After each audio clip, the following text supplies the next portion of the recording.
Hi guys! Welcome to my vlog. So today, ang ipapakita ko naman sa inyo kung paano natin i-separate itong mga egg by sizes. So titimbangin natin siya ngayong araw na to.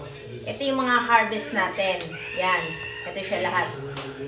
So, bago ko pakita sa inyo kung paano natin sineseparate itong mga egg na to by sizes, paano pamamaraan natin sa pagtitimbang, shoutout muna tayo doon sa mga nanonood lagi ng ating mga video, sa mga kapwa OFW, at saka doon sa mga nandito sa Pinas. Yan, maraming salamat po sa panonood ng mga video ko, sa mga nagtsatsagang manood ng mga video ko.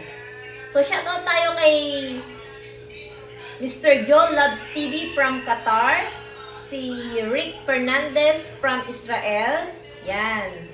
Salamat po sa mga panonood nyo at nakakarating sa out of the country yung mga video natin. Shoutout din kay Mr. Harold Lapdes, Frolan Balbuena, yan, lagi nanonood ng video natin yan. Tsaka si Angelina Novilla.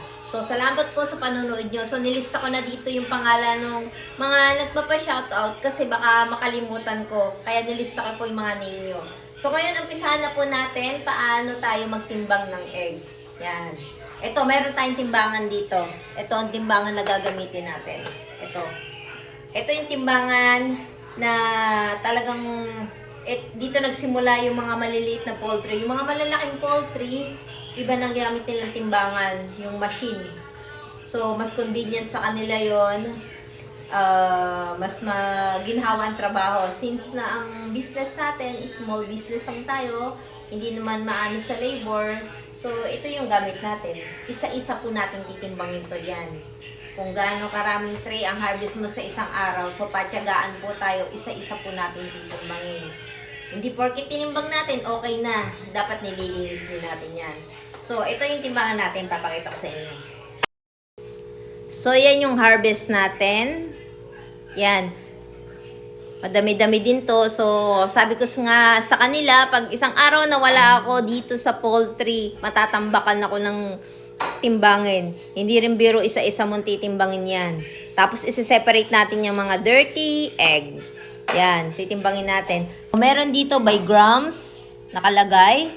Then, dito naman, yung mga sizes niya. Kung ilang grams, ang peewee, ang pullets, ang small, yan. Katulad yan, yung peewee nasa 40 to 45 grams. Yan. Yung pullets naman nasa 46 to 50 grams. Mga ganun po. So, dito, ayan, may jumbo tayo, pinakalas.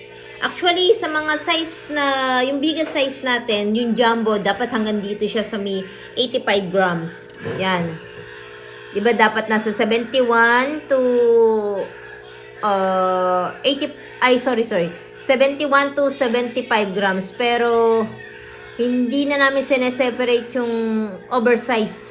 Basta tumapat sa jumbo or lumagpas sa jumbo, sama-sama na po namin inaano yun. Sama-sama na po namin kinoconsider na jumbo. Hindi po kami nagko-consider ng double jumbo, yung mga ganon. So, basta lumagpas siya doon sa jumbo, so, consider na jumbo, ano na po namin yon.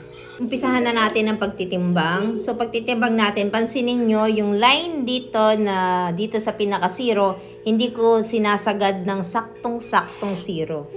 Yan, inaangat ko siya ng konti. Yan. So, ito, titimbangin na natin siya. Kailangan pag nagtitimbang ka, lagi nakatingin sa timbang. Kasi sa mabilis ka magtimbang, minsan magalaw to, hindi mo na napapansin, yung linya napupunta na dito.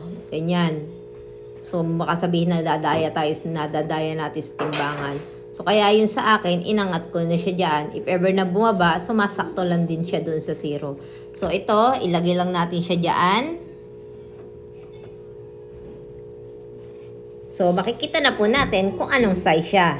Large na yan. Kasi nasa 62 grams na siya. So, ilagay natin dito. Yan. So, ganun lang po kasimple ang pagtitimbang. So, patyagaan talaga, titimbangin natin to isa-isa. So, kaya naman. Pero pag malaki talagang poultry, ay mangangawit ka dito. Kailangan mo na kumuha ng labor or kailangan mong bumili ng machine. Pero alam ko may kamahalan din yung machine. So ito, katulad niyan, large uli. Yan. So, makikita nating madumi. Ito, dapat nililinis din natin to. Kung may mga ali-alikabok at konting dumi, kaya meron ako ditong soft cloth, pupunasan natin yung egg. Kasi mahirap naman ibenta natin yung mga mark siya na dumi, diba? Yung mga ibang madudumi na hindi na kaya, siguro meron dito. Ito, katulad nito. Ito. Ito, sobrang dumi. Hindi ko na to nilinis, nilalagay ko na sa dirty egg. Yan. So, ngayon, napakita ko na po sa inyo paano ang ginagawa natin na pagtitimbang sa egg. Paano natin separate ang egg by size. Kasi yung iba, hindi alam, walang idea. Kaya minsan pag mag-aaya sa akin na lumabas, gumala, sabihin ko, ay magtitimbang pa ako na egg. Akala kasi nila, porkit makita mo lang, mahawakan mo, ito medyo malaki, lagay mo sa large. Ito medyo, yung tansyahan ba? Akala nila ganun lang. Hindi po ako ganun. Isa-isa po namin tinitimbang yun. Kaya hindi po pwede na isang araw hindi ko magawa to at matatambakan ako. So, kailangan talaga tiyagaan tayo. So, salamat po sa mga panonood nyo sa video ko. Sana may natutunan po kayo sa panonood nyo. So, sa susunod na lang po ulit. Maraming salamat po.